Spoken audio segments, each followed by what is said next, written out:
A very warm welcome back to Bluebell Hill Crafts and to another Fabric Scraps friendly sewing project. I think they make such lovely little gifts and they're really handy, not just for people who love to read, but maybe students, or perhaps even you could make some as teachers' gifts. You can personalize these in various ways. You could add machine or hand embroidery to the fabric pieces, or like here, add a fabric transfer. I have previously done a tutorial on this and I will link it above for you at the time when this would be added. I will give you a couple of size options for the fabrics and elastic, and the smaller one is great for paperbacks or smaller hardbacks, and this one is better suited for either really thick books or large size hardback books. First off, you want to cut all your pieces, and I've just laid out the options for both the small and the larger size. This fabric here will be the back, so you need to cut two, one for the front and the back. This one here will be the pocket, and we're going to fold that over and top stitch. And if your fabric is directional, then you need to consider how you cut the pattern, because you can't turn it that way round because it will be upside down. So that's just something to be aware of. You'll also need some interfacing, and I have gone for a medium weight. I guess you can use lightweight and it will have a little bit less structure. What I have found using a heavyweight interfacing, when I turn these out through the gap, they sort of creased up quite a bit and I wasn't able to get that out with pressing, so I don't think heavyweight will work as well. And a small piece of interfacing for the pocket, and then finally your piece of elastic. So if you want to pause this and take a screenshot, then you'll have these measurements for your reference.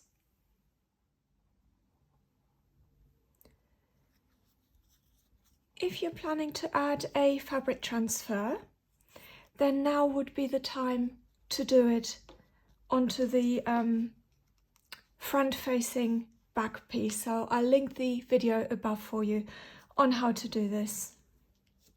So this will be on the front, so you may well have different fabrics here, so pick one that you want to be at the back, and making sure the glue side is facing the back, we now add the interfacing to both our pieces. Next, you want to take the pen pocket fabric, fold it over in half, give it a little press, and then you need to add a top stitch with a 1/4 inch seam allowance at the folded end.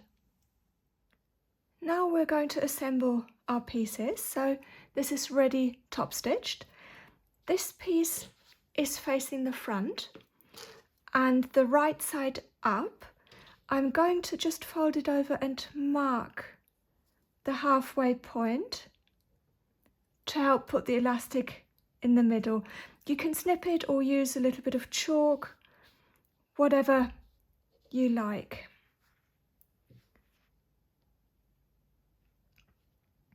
So this is where the pocket will go. Okay, so I'm gonna clip these parts in place, and where we have got the little crease from the middle, I'm gonna put the elastic on there.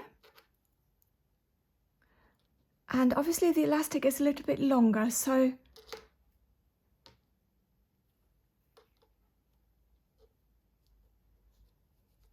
we're going to fold this up.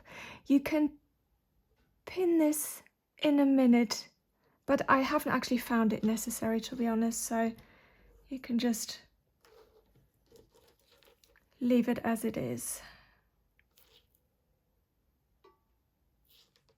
At this stage, I decided to just tack these two places as well as the elastic in place because it really helps prevent any shifting when you put the back on. So just with an 1/8 of an inch seam allowance, just going over these a couple of times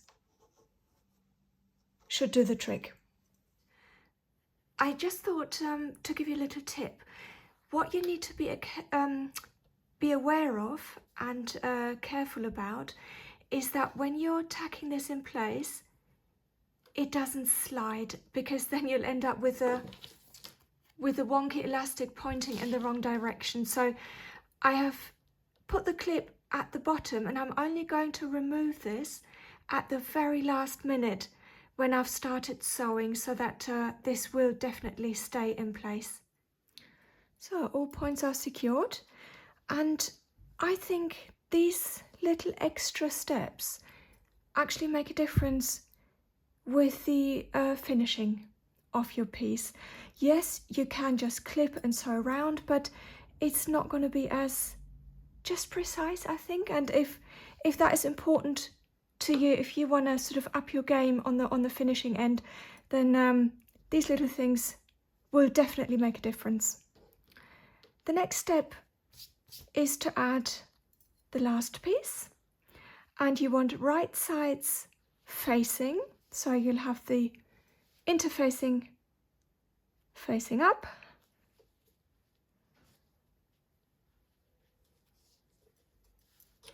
and you can just clip this in place. If you're worried at all about the elastic, you can put a pin through here to fix that little fold, but as I said, I've never had an issue before, so I'm going to take this to my sewing machine and I will sew around, leaving a gap for turning. So this is my opening, and I'm just going to clip the corners.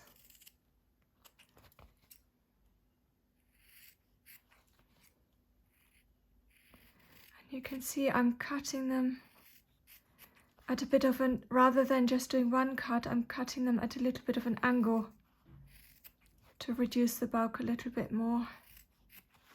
So find the elastic,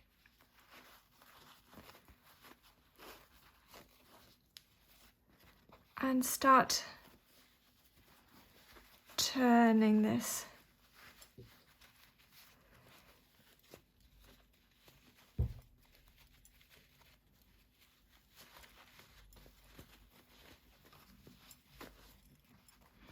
And this part I found really bad with the heavyweight interfacing with creases here that I couldn't get quite out. To poke the corners out, I usually use a really small, I think it's a 1.75 crochet hook. That works quite well because it doesn't poke through. So now give this a good press. If you have added a transfer here, please be careful, because I thought I was being clever and didn't put the silicone sheet over it, and I got a little tiny little crease in here because the temperature was too hot. So I either just press it from the reverse or use the silicone sheet that came with the transfer sheets.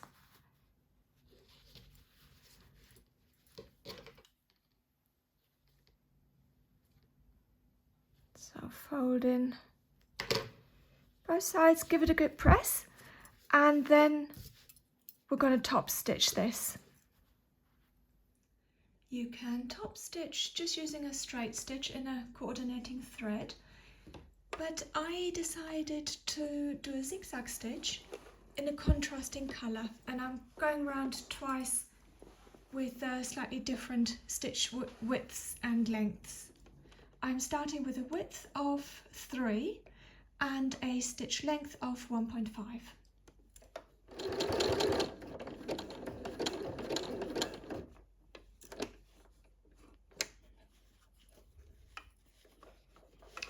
If your machine finds it difficult to sew slightly uphill, you can see how that's pointing upwards. Just put something underneath the back of the presser foot.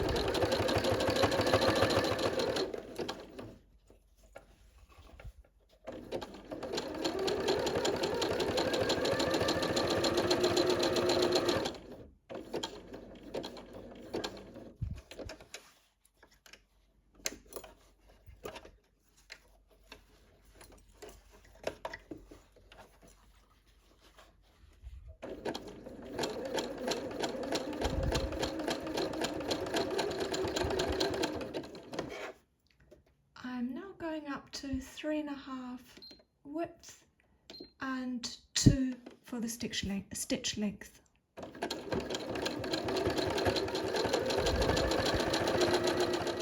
It's all finished. I hope you enjoyed this project and you'll give these little elastic bookmarks a go and maybe make a few as presents. Thank you so much for watching. I always love having you and I look forward to seeing you again soon. Take care and happy sewing.